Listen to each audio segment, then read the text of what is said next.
Aubrey, can you say something? Because my audio thing asked for weird. Yeah, I can hear you. Can you hear me? Yeah, I can hear you. Thank you. Mm-hmm.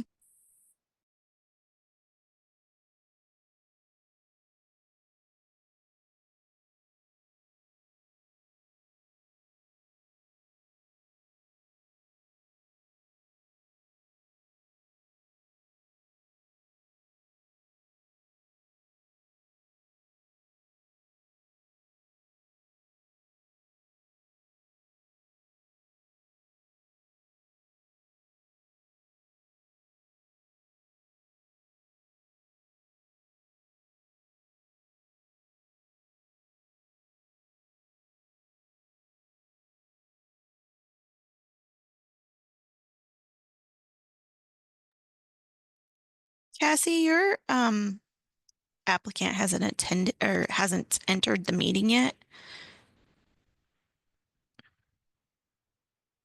Okay. Um, you sent them the invite, yes? Yeah. Okay.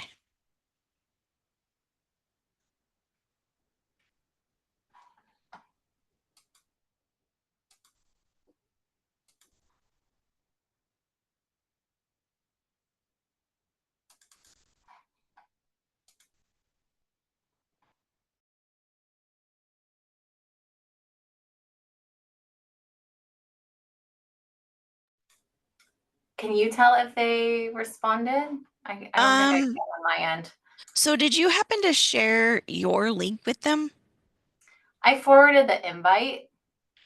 Did you forward the one on did you forward the agenda or the one that was sent to you via Zoom? The one that's on, yeah, the one that's on my calendar. Okay. That one is specific to you. It looks like your applicant is now connected, but under We your got name. Kathy's name, but me and Jeff are on. Do you need to send us a new link so we can enter our name? No. Can you tell me your name, please? My name's John Galbraith. I'm with Element Design. And I'm Spell Jeff. that last name. Galbraith.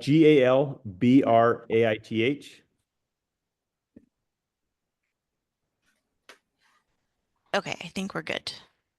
And then I'll let Jeff introduce himself. He's the other Cassie on the.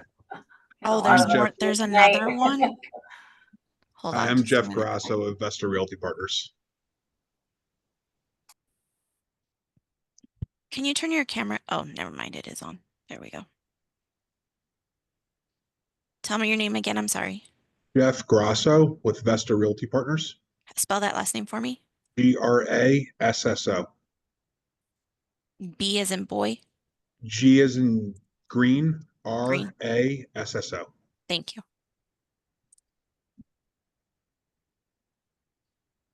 Okay. It looks like we have everybody here. It's 5:01. We are recording. And this is a public hearing. So if any attendees show up, we'll make time to allow them to speak on this item. Clayton, we're ready to go whenever you are. Okay, my name is Clayton Priest. I'm one of Salt Lake City's hearing officers, and I'm the hearing officer hearing the appeal today. We're going to go on the record in case number PLNZ AD 2025-00128. And can I have everyone please state their names for the record, starting with the applicant? Jeff Grasso. And John Galbraith. And are you expecting anyone else? Just the two of us. All right, and from the city? I'm Cassie Younger with the Planning Department. And I'm Ira Lima, Zoning Administrator, Planning Department. Thank you. Now, I have reviewed carefully the staff report, including the submission by the applicant. We'll proceed by having the applicant present whatever it is you'd like me to hear and consider. Keep in mind, I've reviewed everything carefully, and as you may be aware, there are certain standards that you have to establish in order for me to grant a variance. And so to the extent you can, if you can focus your comments, it'll be most helpful for me if you're focusing on the criteria that I have to review and you have to establish in order for me to grant that variance. Well, I guess I'll just give some background on project and what we're building. So, we're very in tune with Salt Lake City Council and executive staff on what they want to see in the city. And we've been hearing a resounding, we would like family-sized rental units. No one's building that. So when we first came to concept in this project, we met with, Alejandro Puy, Darren Mano, Victoria Petro, Sarah Young, and all walked them through and said, hey, this is a new product we'd like to create in town. Does this, work for your vision of family-sized rentals? Resounding absolutely. So obviously, we pushed forward in the project in terms of the design, and we're getting ready to, commence construction here over the next few months. We've had a lot of challenges in our area in the granary with homeless folks. So, for example, we've had several homeless encampments on our site over the last 3 or 4 months that we're in constant contact with Salt Lake City Police Department on, and there is no resolution, there is no action, nothing gets done. Our challenge is, according to the vision of the city, to create family-sized units. Families will live here, and given the transient population that the city is not able to manage, it creates a very unsafe environment. So for us, it's a $100 million project. We're lining up our capital to start the project. I'm bringing lenders and folks from out of town who are seeing the site, and they're saying, why is there a homeless encampment on your site? And I try to mitigate that concern to the best we can, but I can't work with anyone in the city in order to resolve that. So for me to get the capital to build this project, it's a condition for me to have a secure site. So that was the push for us trying to put a perimeter gate around the project, because in absence of the city policing the neighborhood, we kind of needed to have some mitigation features that we install to create a safe environment for families to live here and feel comfortable with that. To that extent, we designed gate features that are somewhat abnormal to mitigate any queuing on pedestrian pathways, as we know that is the concern of the city, which creates the need for a very much suburban style setback. So in this zone, to put a gate in, you need a 17.5-foot setback from the sidewalk. That's not an urban ordinance in our view. That's very suburban in nature. So what we did from our design perspective was, instead of having one gate per entrance that would just slide this way, we have 2 gates, which would reduce the time by half that it takes a gate to open. Additionally, to mitigate cars queuing up, we installed RFID readers on the gate, which would pick up the car 40 feet away. And we've mocked this up several times now. Given the speed limits around the site, there is no scenario where the gate would not be open by the time the car got to the gate. So we were pretty thoughtful in that approach. And for us to adhere to the 17.5-foot setback, we would lose about 20 units and would have to cut our amenities in half. So by losing those 20 units, our rents would have to go up a little over $150 a month on the remaining units. And in talking to the city council folks, they're like, well, we don't want that. Like, this is an urban environment. We want density, which drives market affordability. It seems a little odd here that, you'd have to lose those units to drive up rents, because that's antithetical to what we're trying to achieve. So just in summation, our challenge here is we have a transient population that I'm unable to work with the city at all to cure. And we were very thoughtful on a design and construction feature to alleviate any of the concerns of why that setback is required.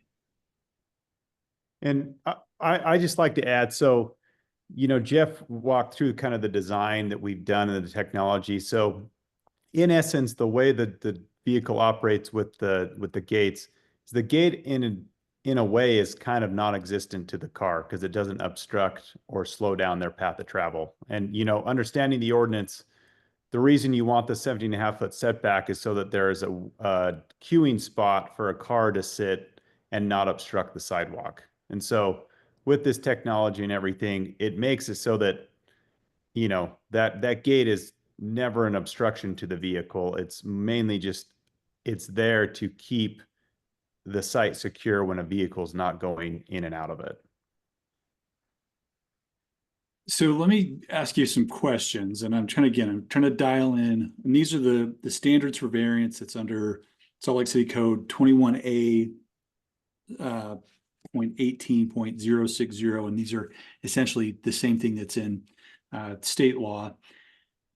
So first thing you've got to show is that you've got that there's an unreasonable hardship, and under the city's code, I can only find that there is an unreasonable hardship if that hardship is related to the size, shape, or topography of the property. So can you help me understand what it is about the size, shape, and topography about the property that's creating this hardship? We have a 4.5 acre site, so it's the largest contiguous site in the neighborhood in our adjacent area. The site is demolished. So, you know, given that expansive area, it's kind of become a public setting for folks to live there. And again, like, you know, given the expansive nature of the site and having people live there now, I'm unable to work with the city to displace the people who are living there. But how, I mean, help me understand how, I mean, a future development, right? Right now it's a vacant lot, correct? Correct. And so I can understand why there's issues there when this is built out. There'll still be open space. So the open space within is what you're saying is it going to create, that's the size, shape, and topography?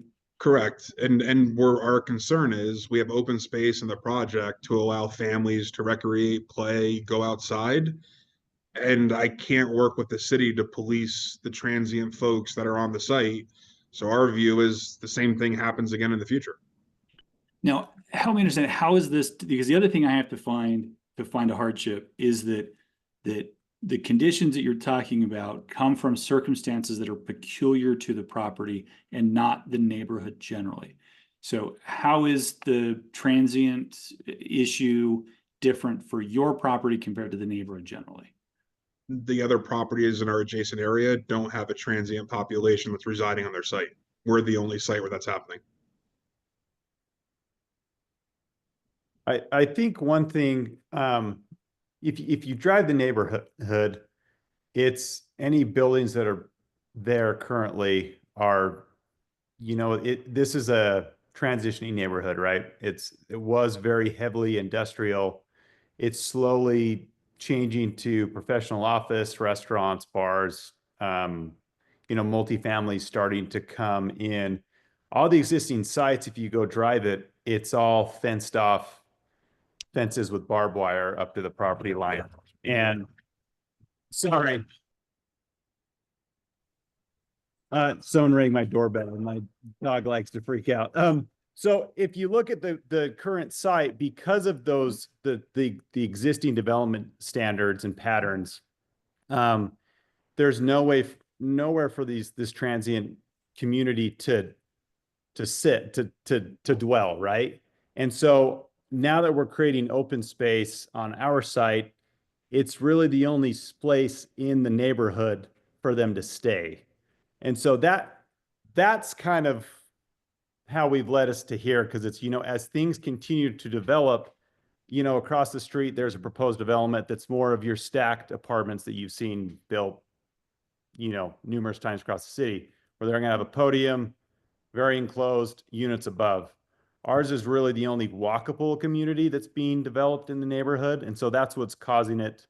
You know, we want it to be walkable just for this family focus, as Jeff's talking about. And so that's what's causing this unique scenario, that even with the future development, we are concerned that when these stacked apartments go around us, it's going to, you know, we've got the only grass and the open space for people to dwell. Yeah. And for example, to further that point, like the building due east of us is, you know, a garage, you know, service repair or whatnot. Their fence line is right on the sidewalk. We have the same condition with industrial properties to the south of us. We have the same condition with industrial properties to the west of us. where there actually is no setback from their fences to the sidewalk where we would have that setback. And so to John's point, there's nowhere else for them to go because everything is fenced off in the neighborhood. So as I understand it, there's kind of two parts to this variance. One is the 17.5-foot setback for the gate entry. And then the other is for the gate feature itself to be allowed to be more than 4 feet high. Correct.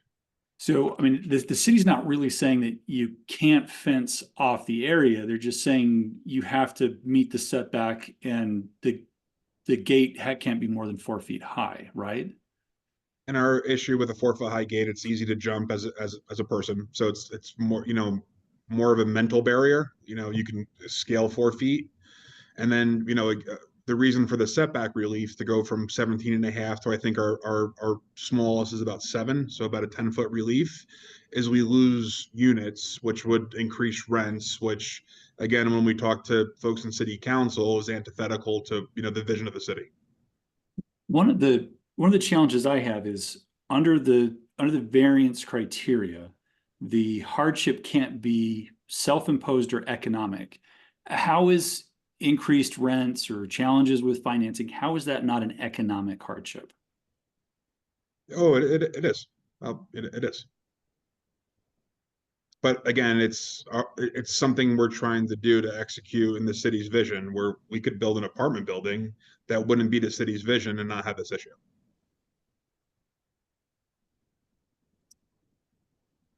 I think that's most of my questions. Is there anything else you want me to consider? No, I think that's kind of the situation. I appreciate your consideration. Turn the time over to the city.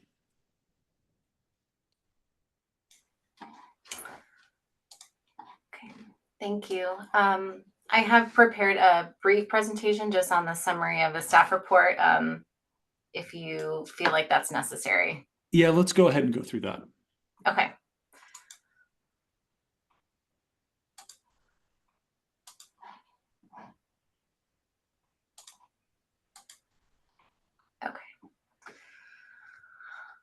Okay, so just a brief summary of their request again. They are requesting exemption to our gate code, which requires a 17.5-foot setback from the property line or back of sidewalk. And then the fence height, which is regulated to be at 4 feet in front of a primary facade, and then is allowed to be 6 feet behind a primary structure. The applicant's argument, as stated in this presentation, is that the gate is necessary due to safety concerns in the neighborhood, but the gate setback is unnecessary due to the RFID system, and that the enforcement of the setback would cause economic harm to the project. So, as you stated earlier, our code does require that you would meet all of the standards for a variance in order to be approved. I will just briefly summarize the ones that staff feels do not comply. Starting with the hardship, and this states that literal enforcement of the title would cause unreasonable hardship for the applicant that is not necessary to carry out the general purpose.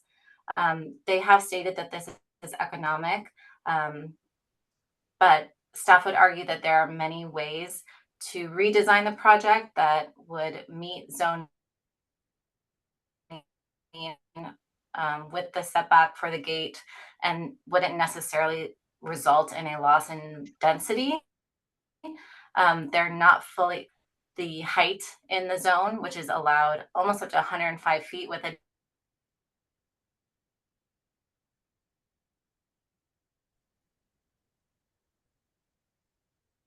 She cutting. Yeah, I can't hear. and right now the proposed lost units due to the gate setback in other areas. We lost you for a moment. Okay, am I back? I can now. Okay, sorry. I'm not sure what you got, but the argument that this would be an economic loss isn't quite true because the applicant is not fully taking advantage of the height and other allowances within the zone. So it wouldn't necessarily have to result in a loss of units for the project with some redesign. Now, I mean, even if this is an economic loss under the city's code doesn't qualify as a hardship. Is that my understanding that correctly from the city's perspective? Yes, that is correct. I'm just arguing that they don't even have to take that economic Oh, I see. loss. Yeah, so there really is no hardship. Also, as you stated, there have to be special circumstances attached to the property that do not generally apply to other properties in the same zoning district. As you can see from these photos, it is a large flat piece of property. And while there may be concerns that are general to the neighborhood, they are not peculiar to the property itself. And then lastly, as you mentioned, these hardships are self-imposed and economic. According to the applicant's argument, they would loss of units, loss of funding. These are all purely economic in nature. And so therefore, because it does not comply with those standards, staff does recommend that the appeals hearing officer deny the request.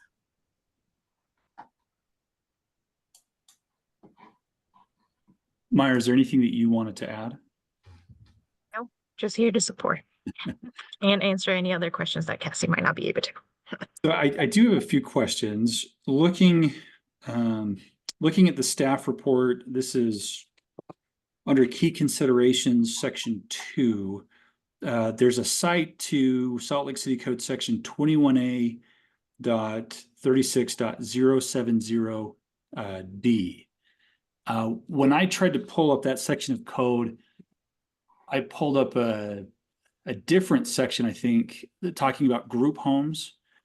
Is there, I'm not sure if I'm pulling it up wrong, if the city code online isn't accurate, or if that's a typo and I should be looking at a different section.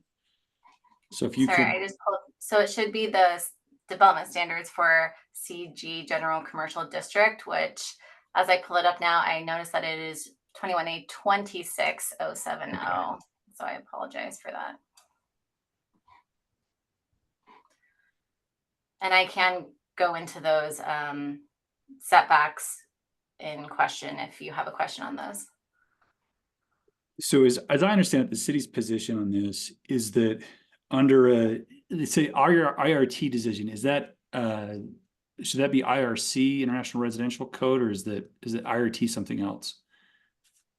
That is an internal review team. That could be just, it just could be interpreted as an interpretation of the code.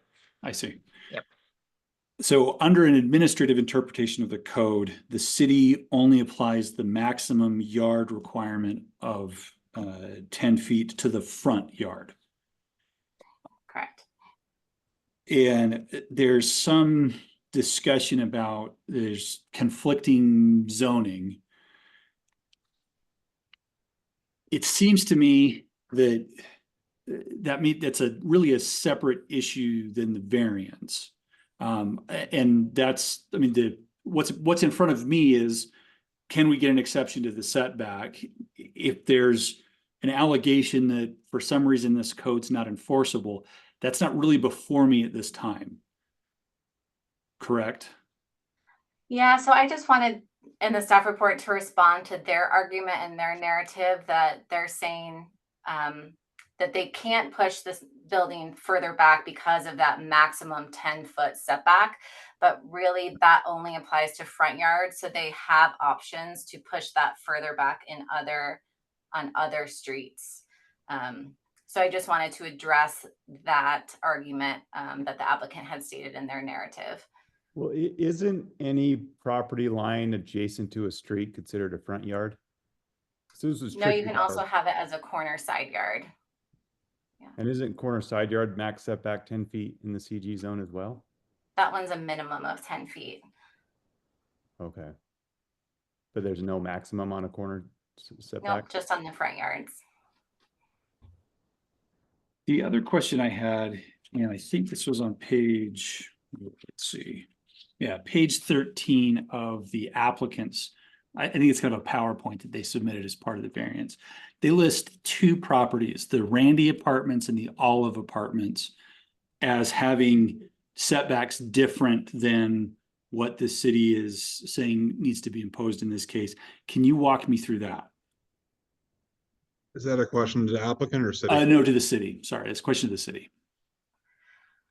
Yeah, so I think, so first of all, these two we would consider parking garage doors, which do have the same setback regulation of 17.5 feet, but I think that they are distinct from a vehicle gate. And also, I believe the 17.5 foot setback, and maybe Mayara, you can correct me, is relatively new within the past couple years. So we can't really apply in retrospect all these different codes. So essentially, these two properties are legal non-conforming uses when it comes to that setback. Well, can we, and that's my question. So I was the architect of record on both of those projects. And this never came up in plan review, and with the Randy we got permit in 2020. Both projects were 2020. I think all of might have been 2019. So I'd just be curious when that ordinance became kind of an ordinance. It was, sorry, I didn't mean to interrupt you. No, you're great. You're great. You knew off the top of your head, because my other, and I haven't talked with this with Jeff, so I'm going a little rogue here.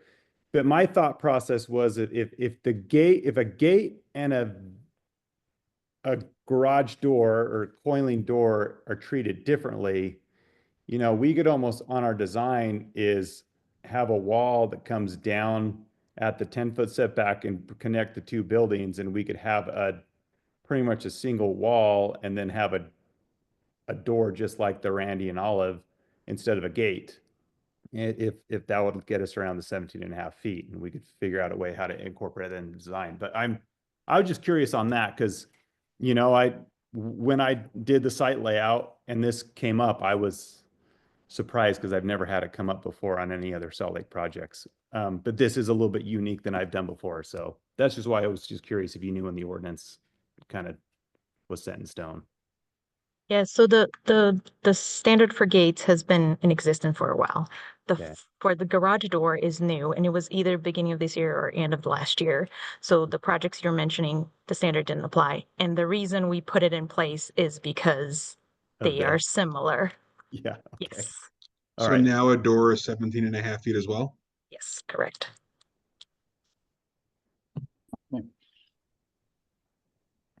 That answers all the questions I had for the city. Have we had anybody from the public join? Don't see anyone. No, we have not. Okay. Applicant, this is your, Jeff, John, this is your application. Is there anything you want me to consider after hearing the response from the city? No, I think we've kind of put it on the table. I mean, I've developed in primary metropolitan cities around the country in a 17.5 foot setback. It's just very suburban to me. It doesn't promote density. So and on top of that, I think it's just tough to, work in environments like this where you can't work with the police department to keep a safe project. And then as a, landowner, you're unable to do it yourself. So with that, I'm going to go ahead and kind of close the public hearing, and I'm going to take the matter under advisement. I'm going to review again the submissions as well as the comments that were made today, and I anticipate issuing a written decision within about the next 10 days. Okay. Well, we tremendously appreciate everyone's time through the process so far. Cassie, thank you for your patience with us. Clayton, thank you for taking the time this evening to hear us out. We appreciate everyone's effort. Thank you all. Have a good night. Thank you.